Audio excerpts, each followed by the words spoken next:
evening and welcome to News Watch on Hope TV this 5th of January 2021. Glad you could join us for the latest updates. My name is Tonny Omondi and our sign language interpreter is Boniface Muridhi. Let's begin. And learners across the country continued to troop back to schools on the second day of reporting as hundreds of schools grappled with social distancing challenge. Schools in Kenya reopened on Monday after closure in March 2020, with partial reopening in October last year for Form 4, Class 8 candidates and Grade 4 pupils.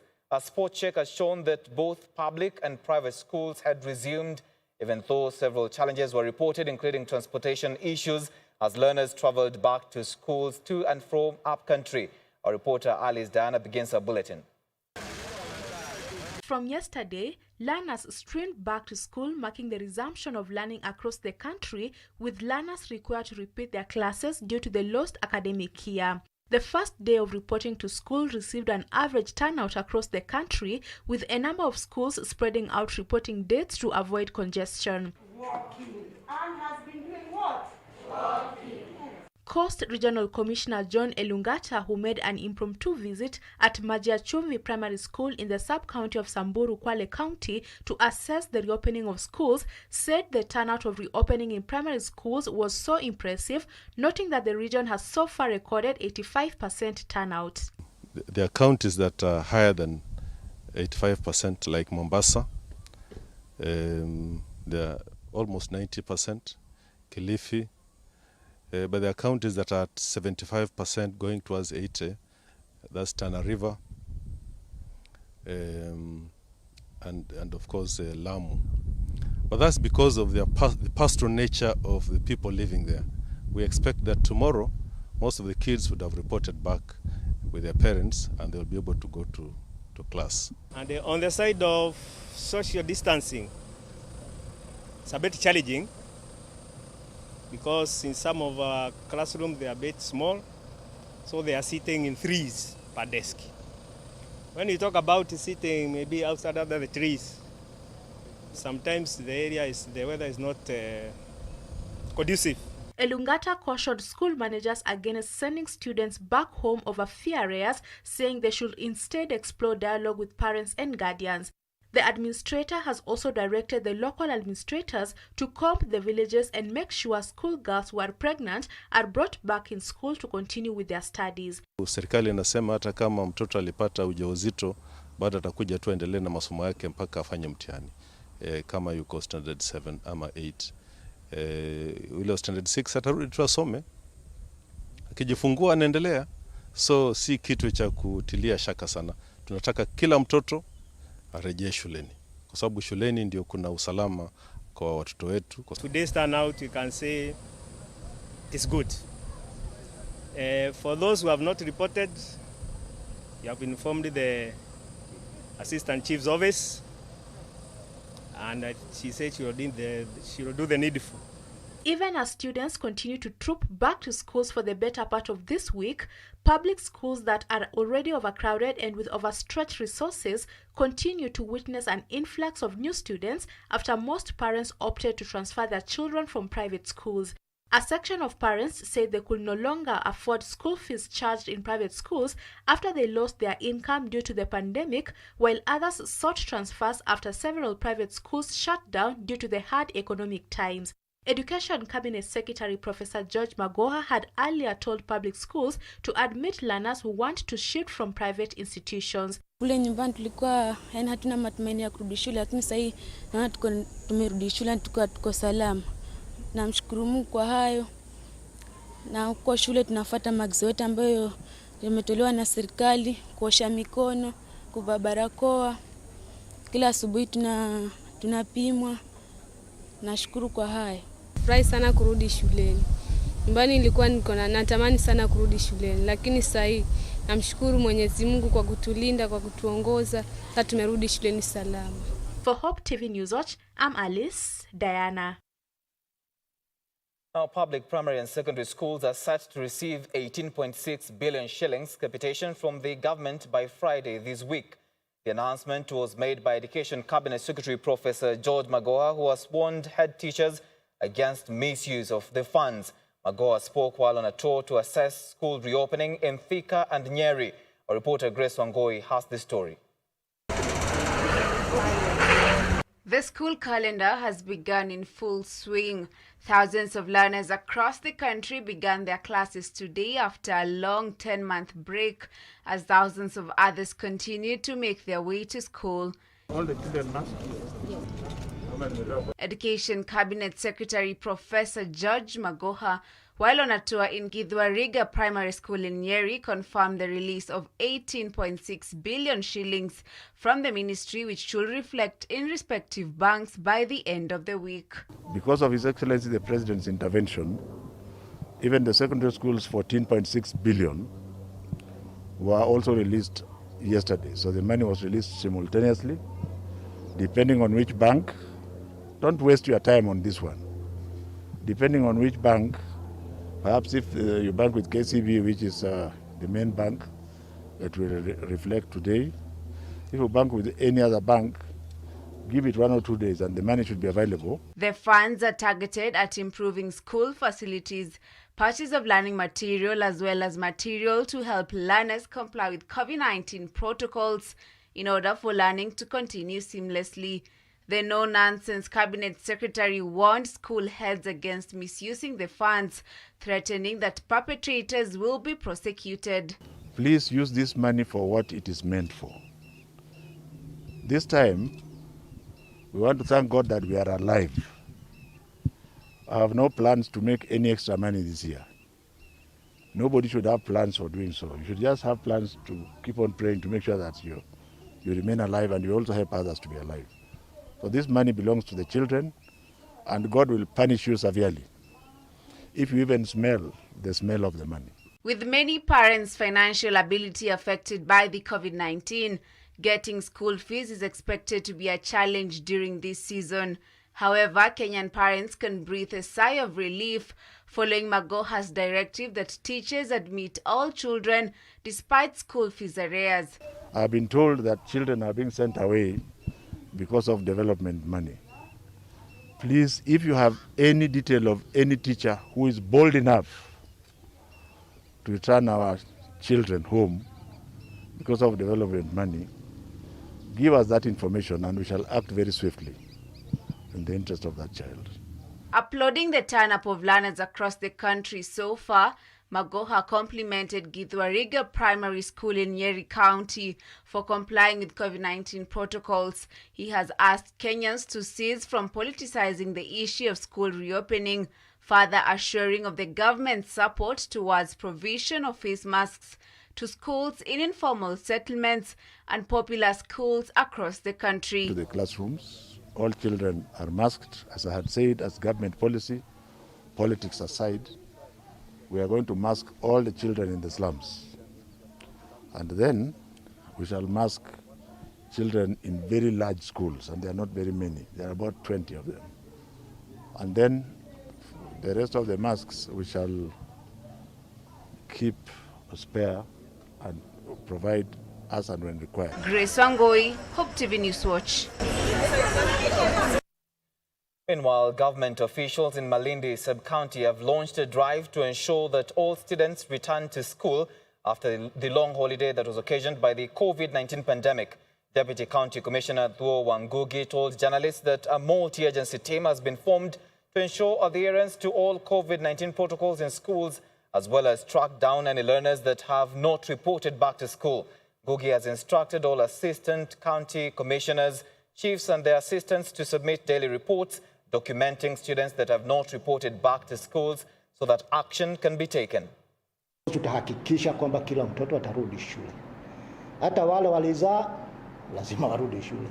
Wale ambao wako na ni wajawazito wajajifungua lazima warudi shule. Kama barani mwalimu ananiambia wale anajua ni kama 6 wale wako expectant. But they have to go back to school and we'll make sure they go back to school. So it's an exercise we have started and we are not relenting mpaka ikamilike. Hao watoto wote ambao walikuwa shule za kibinafsi, zile ambazo hazijafunguliwa, zile ambazo zimeshindwa kufungua kwa sababu moja ama nyingine, hao watoto wote waende public schools. In fact, zile shule zote nimetembea, nimekuta wazazi wengi sana wakitafuta admission. Wanapelekwa public schools. Na walimu wameambiwa hakuna mtoto atakataliwa Wale watu wametoka private schools, akija kwa shule yako, admit that child. They all have to go back to school. Sioni kama serikali iko tayari kusaidia shule za kibinafsi hapa Kenya. Na ndio unapata hata Waziri Magoha anasema shule za binafsi zilizofungwa, wanafunzi kama wale waende shule za nini? Za serikali. Kwa nini asiseme zile shule za private zilizofungwa, wale wanafunzi waende zile shule jirani za nini? Za private. Hilo ni swali ambalo kila siku tunajiuliza, kwani sisi kama private school tunalipa ushuru kila mwezi, tunalipa hizo kama ni KRA kila mwaka, tunalipia wafanyikazi NSSF, NHF na kila kitu. Lakini inapofika masuala ya rasilimali ama pesa kutoka kwa serikali kuingia kwa shule za kibinafsi, kunatokea kizingiti. Kwa hiyo mwito wangu, tunaomba serikali iweze kututambua kama private schools, kwa sababu hata ukiangalia katika matokeo ya mitihani ya KCPE na KCSE, zile shule za private ndizo ambazo zinatoa wanafunzi wengi bora.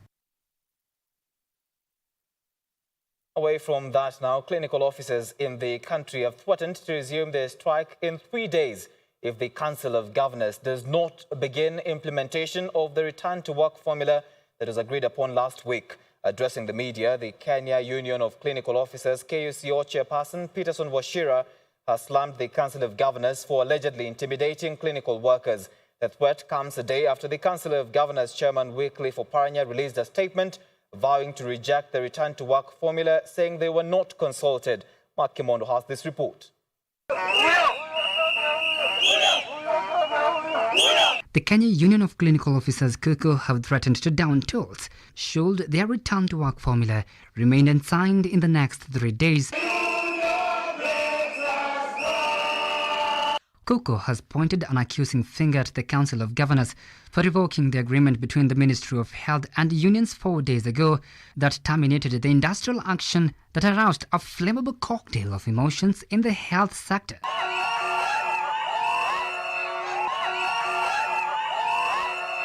The threat follows a statement by Council of Governors Chairman Wycliffe Oparanya, who vowed to reject the deal that ended the strike which paralyzed health services for 26 days.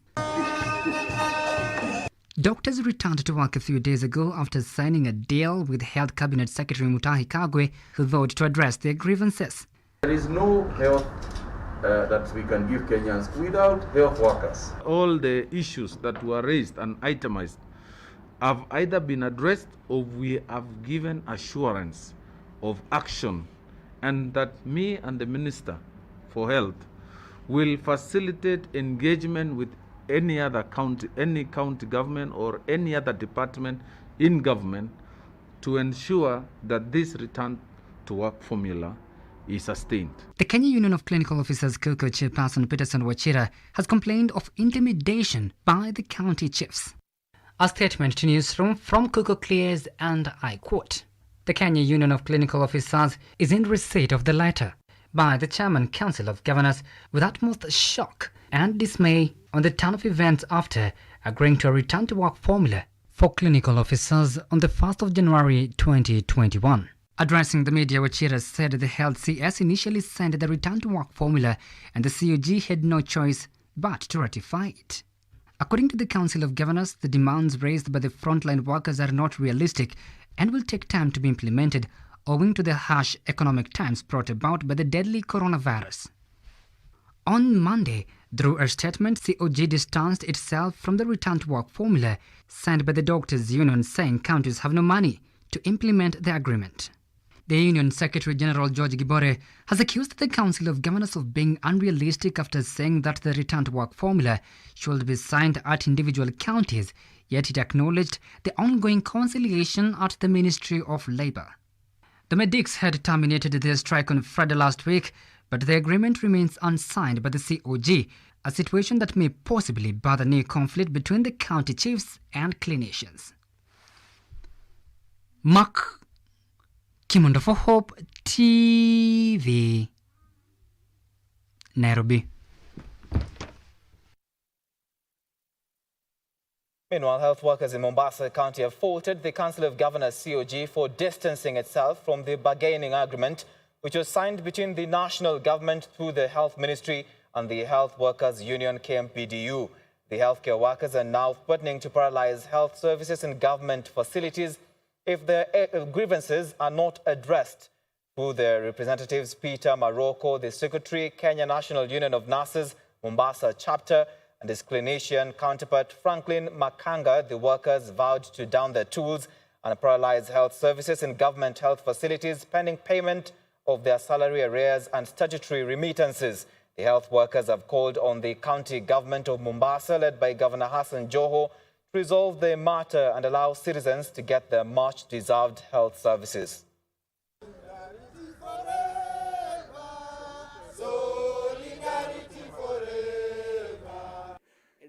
This is a typically cynical of what the government is, and basically they intend to actually not to address the issues that we raised before the government.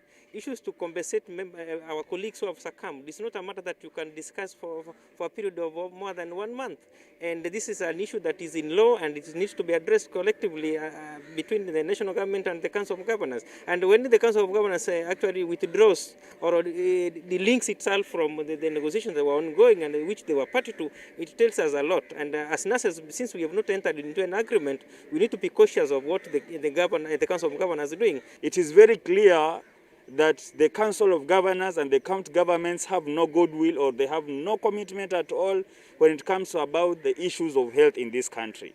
They are the stumbling block. They are the ones who are ensuring that Kenyans are not getting the right services.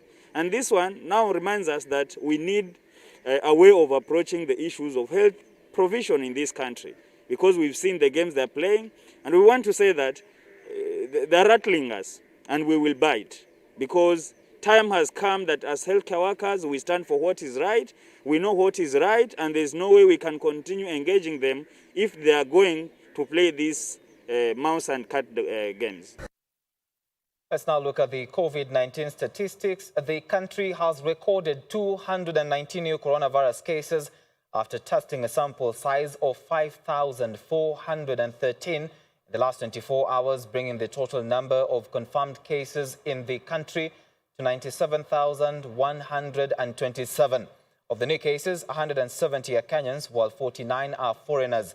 The youngest patient is a 2-month-old infant, while the oldest is 90. According to the Health Ministry, 100 patients have recovered from the disease, with 83 coming from the home-based care program, while 17 have been discharged from various hospitals across the country. The total number of recoveries now stand at 79,357. At the same time, 4 patients have succumbed to the disease, pushing the cumulative fatalities to 1,690. Currently, there are 614 patients admitted in various health facilities countrywide and 2,940 on home-based and isolation care.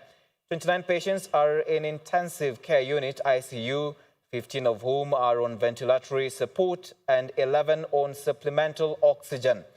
Now, in terms of distribution by counties, the top 10 counties in today's cases are Nairobi, that leads with 141, followed by Mombasa with 26, Uasin Gishu 7, Kisumu 6, Machakos 5, Taita Taveta 5, Kiambu, Kwale and Nakuru 4 cases each, and Elgeyo Marakwet 3 cases.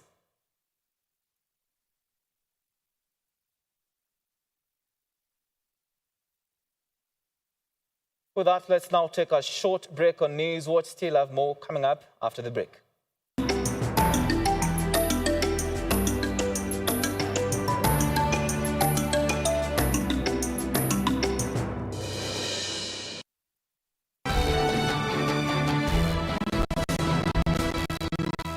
Angry president, yes, a betrayed deputy president, and a burdened citizen.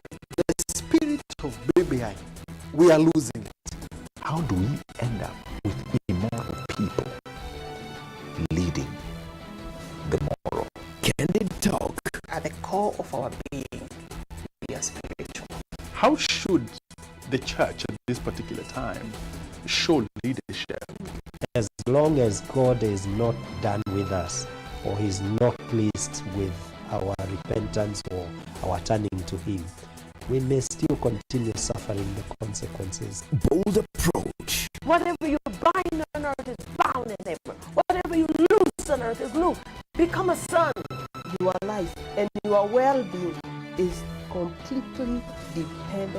on God and His Spotlight.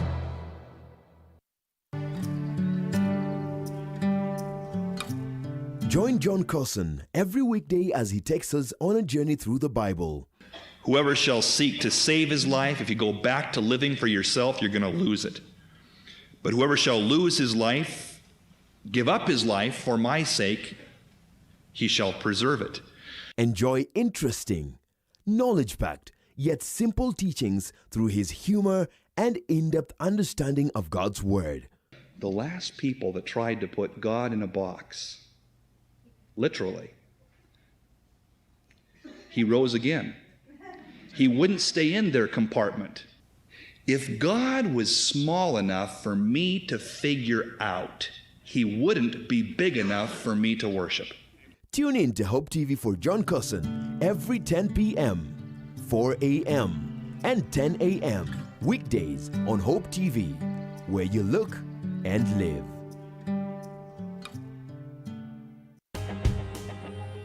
Only God can turn a mess into a message. I have a boy on a wheelchair. Yeah. I'm still preaching on the pulpit. Amen. Niliona mguu ya nyuma inakuja tu kunikanyaga, imenilenga tu kwa tumbo. Nikaitana tu Jesus. I got tired of working with the x-ray papers, and one day I just woke up and decided to burn them. A test into a testimony. The whole community didn't want to hear that anybody is born again. Excommunicated straight. Bila Yesu hakuna njia. Join Sharon Naitore Wangenye on Testify. Katika hiyo harakati hiyo spirit kakemewa, mimi nimeona Yesu Kristo namna hii. Kwa msalaba. Opa.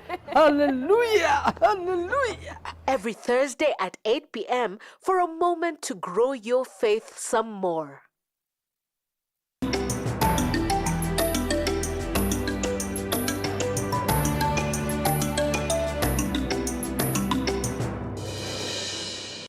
Welcome back to News Watch. Senate Majority Chief Whip Irungu Kang'ata's letter to President Uhuru Kenyatta warning that the BBI referendum drive may fail in central Kenya has continued to cause political jitters across the political divide, raising questions over the well-being of the Jubilee Party.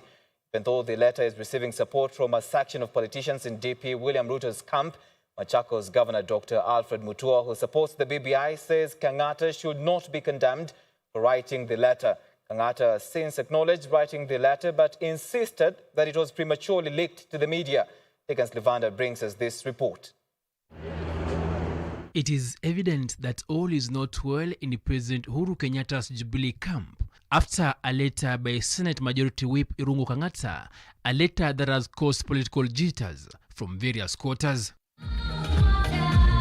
Kang'ata's letter warned that the proposed BBI referendum faces spectacular defeat in Mount Kenya region, for there is a general feeling of economic deprivation in the region, a situation working against BBI's agenda of expanding levels of governance. There is nothing for us in the BBI other than the 35% money going to the county, which we also doubt how it will happen because today is 15%. You have had governors complaining they have not received the money because the country is broke. The treasury has no money. So if the treasury cannot be able to disburse 15% to the counties, how will it disburse 35%? I think this whole thing is just a game. We have no time for BBI shenanigans that is going on. We have work to do, and we cannot wait for a document to come and sort the issues of our people. We already know what to do.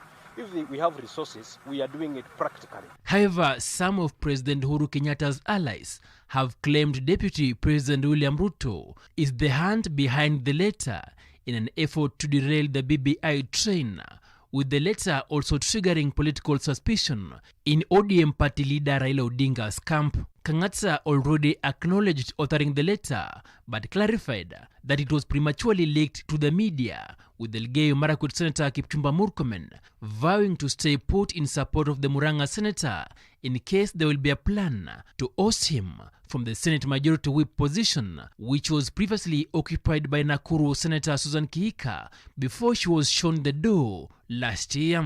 We have a very aggressive campaign against BBI, and I gave you some of the leaders of that campaign, include Alice Wahome and Gideon, who come from Murang'a. They have done everything they can to fight Jubilee, to fight BBI in Murang'a. Kangata, who is supposed to be leading BBI campaigns in Muranga, has done nothing. But he is now telling us, despite doing nothing, and despite Alice and Dede and other people doing everything they can, we have 20% supporting. Machakos Governor Dr. Alfred Mutua has backed the letter, saying its aim is to bridge any cracks in the BBI for it to be fully welcomed by Kenyans across the country. Senator Irungu Kangata, who has written a letter to the president about the BBI, should not be vilified or condemned. Rather, he should be honored, respected, and given a pat on the back for actually supporting the BBI.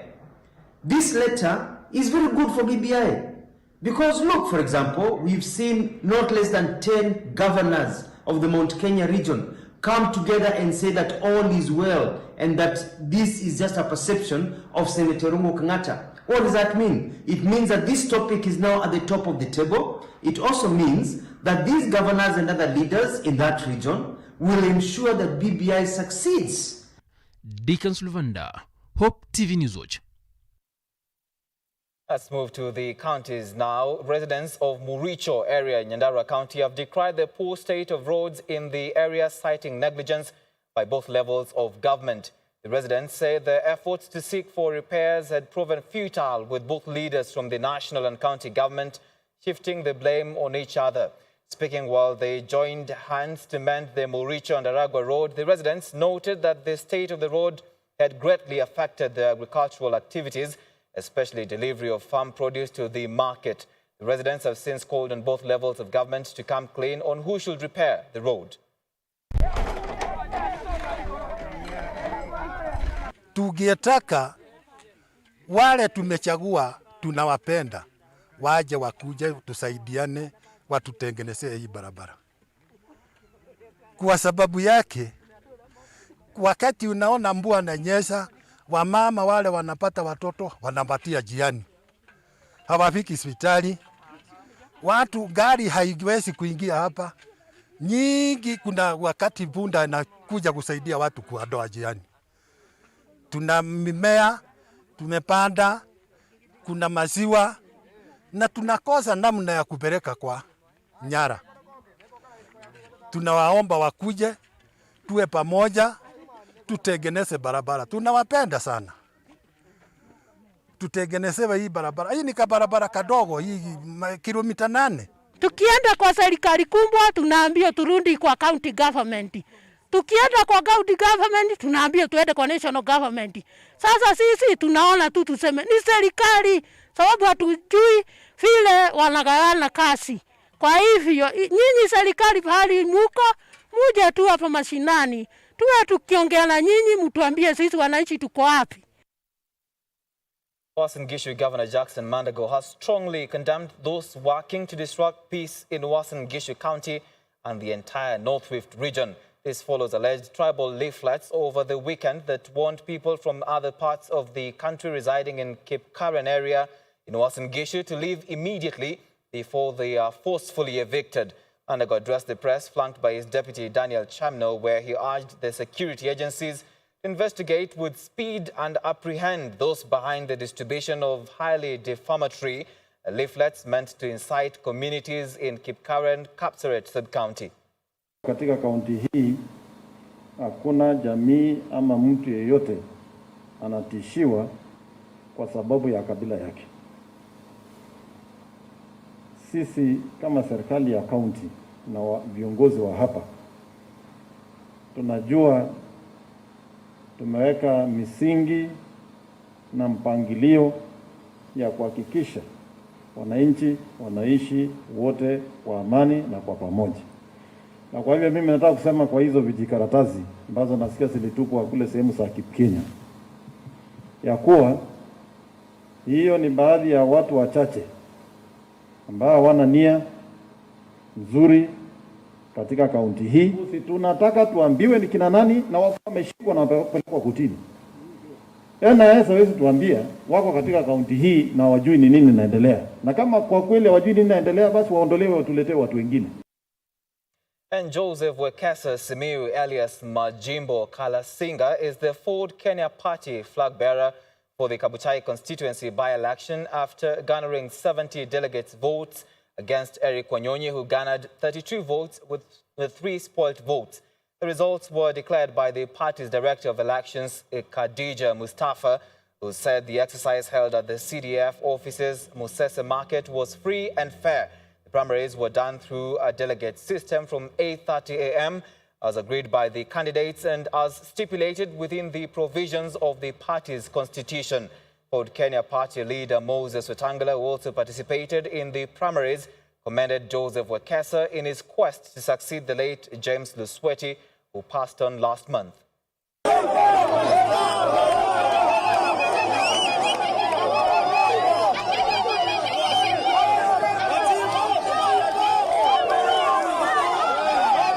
Wale ambao wanahujumu mmoja wa chama chetu, we invite them to come in broad daylight. Wasikuje kama majambazi wa usiku ambao wanakuja kuharibu boma. Kama wanataka kufield candidate, hiyo ni demokrasia yao. Nimewasikia juzi wakisema sisi hatujaamua ni nani tutasupport. If you are a member of Ford Kenya party, you cannot hesitate and start saying, I have not decided. I am still thinking. I will decide. I'll make up my mind. Yes. We do not believe in such turncoats in our party.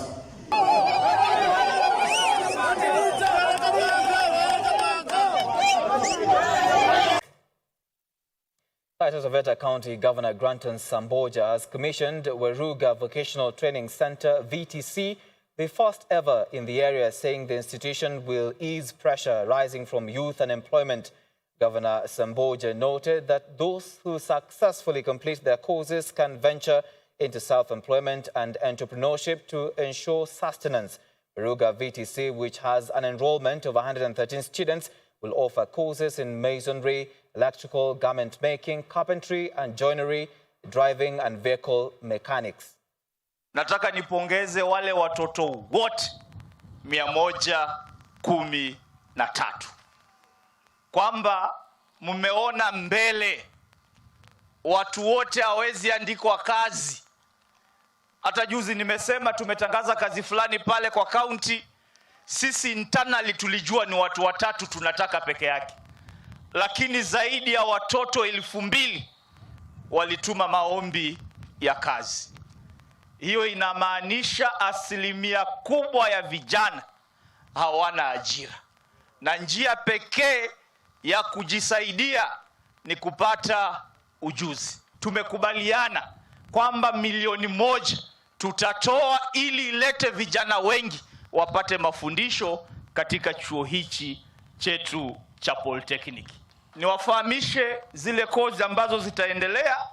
Electrical itafanyika hapa, masonry itafanyika hapa, garment making itafanyika hapa, hair dressing itafanyika hapa, carpentry and joinery itafanyika hapa, driving school instructor ametumwa tayari, ameripoti. Kwa hivyo driving pia inafanyika hapa. Let's now look at what is happening across the borders and in the Central African Republic. CR President Faustin Archange Touadera has been re-elected after securing nearly 54% of the vote. The Electoral Commission said the results made a second-round runoff unnecessary.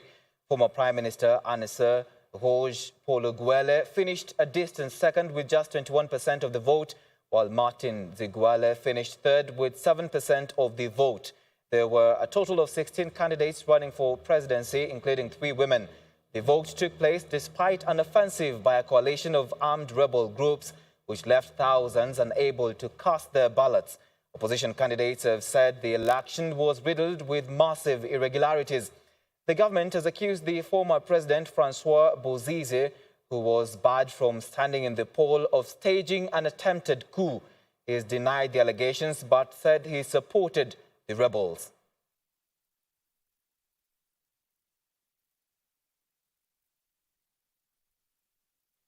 And UK Prime Minister Boris Johnson has asked everyone in England to stay at home except for permitted reasons during a new coronavirus lockdown expected to last until mid-February.